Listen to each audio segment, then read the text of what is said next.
Okay, this is PowerPoint 7, 1-point perspective. So this is just putting a little bit of detail in to our kitchen. So we're going to start with, on this area here, we're going to start with a window. So remember, we're only dealing with those three types of lines. So I've got a vertical line, I've got another vertical line, and then with my vanishing point, these are my depth lines. I'm going to decide how far back that goes. So it lines up with the vanishing point. The same on here, I'm going to line up that bottom corner, project that through to the vanishing point. If this is a window, it's got a thickness to it, like the wall, we need to say, well, we're going to see this bit here. So I should be able to draw in a horizontal line and a horizontal line from each of those corners. Project those vertically upwards, which will meet. There we go. And then because of its position, it's kind of straddling the eye level, which means I can see the underneath and I can see the top of the window ledge. So if I use my vanishing point and line that up through, project that through there.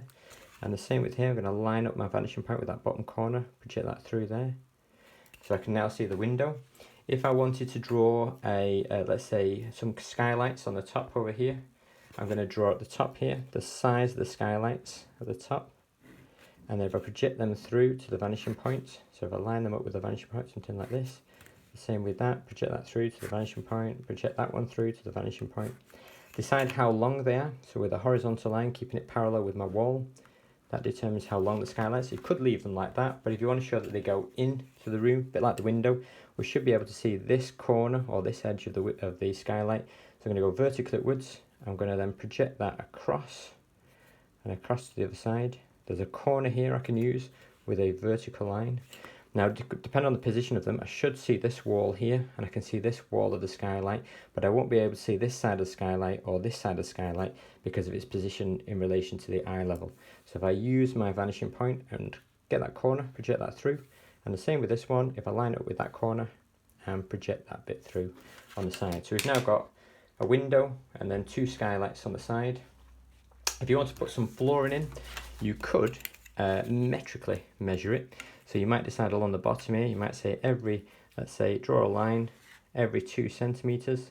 You might decide this is going to be like a wooden flooring. So you can measure that across.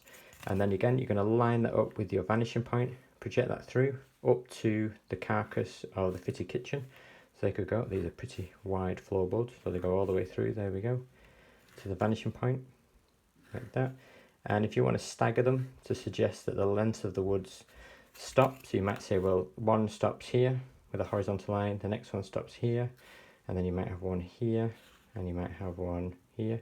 You can then stagger them along on the side, quite wide those. And then the next thing you can do, the last thing, is if you want to put in some kitchen cupboards, we have to use a technique called division of depth.